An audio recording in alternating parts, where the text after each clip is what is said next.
My name's Tim, I'm an alcoholic. I know a few people in here, which is nice. I don't know why I thought of this as we were gearing up, but one of the things I like about AA is that the only requirement for membership is a desire to stop drinking. Now, there's a second part of that, where it says that AA doesn't require any conformity whatsoever. Now, if I'm a jerk and don't get on with people, which sometimes happens, it doesn't mean I can't come to the meeting anymore. I can still be here. Now, don't worry, I'm not about to act out, hopefully. But I like the fact that AA can't expel me or control me or tell me what to do. All of these structures, these intergroups and these regions and the General Service Board and the General Service Office are there to serve us, not there to tell us what to do. Very important. It's upside down. It's not how things are done out there. Now, this all sounds very fine and jolly. It sounds like Liberty Hall, but it's not quite, because the authority in my life, although it's not you, it's not me either, because that's what got me into trouble. There's a line in the big book. I spend several hours a day, and by several hours I mean several hours, on the phone to AA members, reading through and talking through in enormous detail the big book. It's what I know how to do, so I do it. I do what I know how to do. And one of the lines we read this morning was where at the end of one of the chapters they quote a doctor of a hospital somewhere, I think from the history of the big book, which was written relatively recently by a proper historian. I think he found out it was a doctor at Johns Hopkins University, said rather boldly to a couple of these new AA members, well, members of AA when AA was new, you're 100% hopeless apart from divine help. Which was a bit of a worry to me when I got to AA, given that I didn't have any relationship with anything divine. In fact, I didn't believe anything divine existed. And there's a bit in the big book as well where it says, we couldn't possibly believe that life was meaningless and aimlessly rushing nowhere. I thought, I can believe that very easily. I can very easily believe that nothing is running the universe and everything is just physical matter.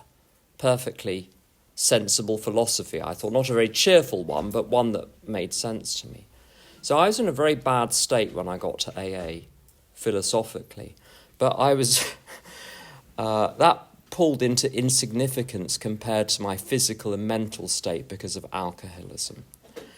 My date of sobriety is 24th of July 1993, yet that was the end of a period of several years of trying to stop drinking on my own. I first tried to stop drinking on my own in 1990, following what then would have been called a nervous breakdown. Have you noticed, those of you who are my age or older will remember, people were always having nervous breakdowns 30 years ago. Can you think of the last time you've heard someone saying, I'm sure they're happening, but they must have a different name now? Anyway, I had a nervous breakdown, or as my friend Jason referred to it, a fit of the screaming abdabs.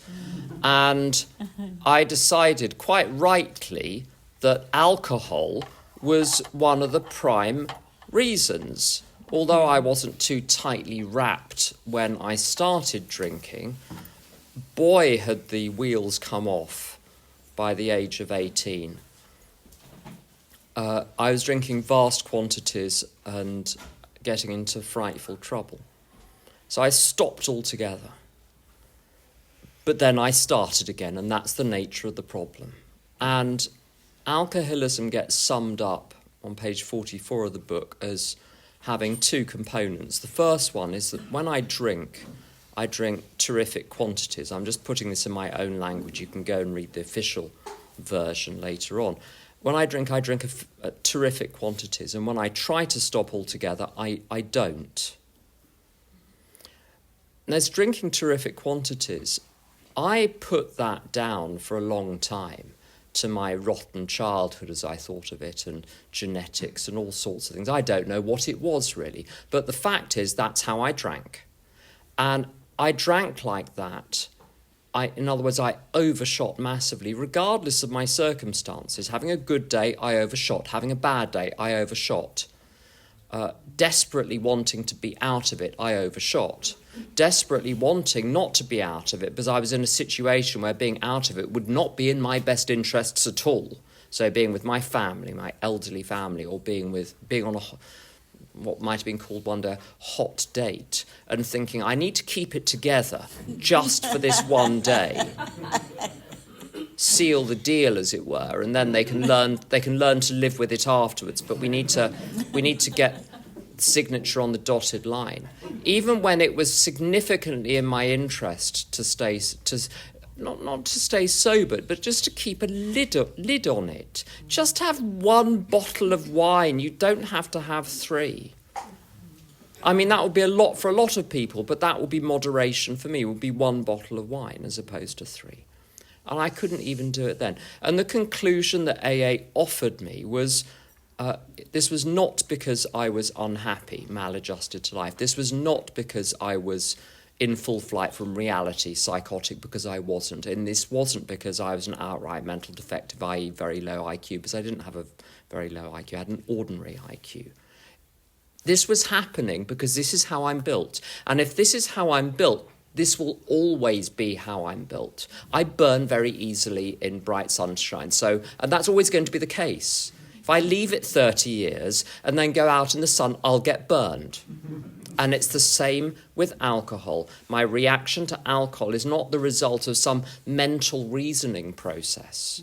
It is simply the way I respond to the substance, alcohol, and a few other things too.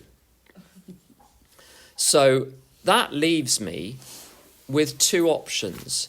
Either drink and take the consequences, or stay entirely sober and take the consequences. But I can't be trusted to implement the decision to stay sober on a consistent basis. The devil gets hold of me, it might have been said in some ages. Now people say the disease or the ism or the whatever. But the fact is, the thought of a drink occurs to me, and I think, oh, goody. Not every time. You see, there'll be weeks or months when staying sober seems to me to be a perfectly sensible idea, and I appear to have no trouble staying sober. But then one day I wake up and it seems like a good idea. And the memory that I'd concluded that it wasn't is just gone. It's not there. All I'm aware of is I'm going to, not even that I want to drink, I'm going to drink. It's this awful queasy feeling that I've been commanded, I've been commandeered, I've been co-opted, I've been press-ganged. I've taken the king's shilling. Something has happened, and now I'm going to drink, and I don't know why, but I'm going to, and you can fight it for a little bit. If I get this bus, it'll take me home and then I'll stay sober. Whereas if the other bus comes, which takes me into town, then I'll get on that, because that's obviously the will of the universe. That's the sort of thinking that goes on, that my mind finds a way of convincing me that it's not the worst idea in the world. And I immediately start rearranging everything else in my life to compensate for the carnage which is inevitably on its way. So I can't be trusted with my life, which is why I don't trust myself with my life. Now, I may not be, I know I'm not the only person like this in AA, but there seem to be some very competent people in AA. I'm certainly not one of them. These competent people that have got their lovely lives, and they take the AA tools and they apply the AA tools in their lives, and they get better. But now they've got tools where they didn't have tools, and the tools are doing the trick, and they're doing terribly well, and you get nary a mention of a higher power. But they don't need one. They're good to go. Or if there is a higher power is the occasional little helper, the person you call in times of crisis, who you go to when you're really disturbed, but you get the goods and you come back and you're in charge again. And I tried that for a while because it was what a lot of people around me did. And it sort of worked. But A, I was unhappy, and B, I had all sorts of other compulsions, shall we say, which seemed impervious to what I was doing in AA. And I wasn't happy. That was after a few years. And I, if in doubt, do what it says in the book, really. I had to admit complete defeat in the face not only of my alcoholism, but in the face of myself, in the face of the world. I simply cannot live the way ordinary people live, in the manner of self-reliance, with me in charge, with me as the ultimate authority, the chief pot and bottle washer in my life, the highest court of the land. That cannot be me in my life. I don't know if anyone else needs a higher power, if anyone else needs God. I do. I can't pretend I don't. Doesn't mean you do. You may well be absolutely fine without it. But I very badly need a relationship with God. If I dare quote a piece of non-conference approved literature, apparently Gandhi said that he had a number of enemies. The first enemy was the British people, and the second enemy was the Indian people, and the third enemy was a gentleman called Mahatma K. Gandhi, with whom he had almost no influence. And I have almost no influence over myself. It feels at times that there are powers within me, I just have to watch them act out. This is why I need a power greater than myself. The good news is that when I sincerely say to God in the morning, I got nothing, I am at the end, you're just going to have to show me all day today what to do. I'm not going to try and fix anything in my life. I'm not going to make any big decisions. I'm not going to pull any big levers. I'm not going to work out what needs to be fixed in any of the people around me. I'm just going to not even have a plan for the day. Sometimes that's too much. I might have a general outline. I'm going to do one thing. And when I've done that one thing and it's done, I'll say to you, God, give me the next thing, and then the next thing, and then the next thing. And it sounds ridiculous. So that can't possibly work. One has to take control of one's life and be the master of one's own destiny. Not me. I need this system where I simply say, God, you're going to have to do things. And my life is full of extraordinary things as a result. The chief amongst which is the fact I haven't had a drink for almost 32 years, which may not impress anyone else, but surprises me, considering my capacity for self-destruction in half a dozen imaginative ways. But what I discover, the first thing that God seems to ask me to do is do a hell of a lot of AA.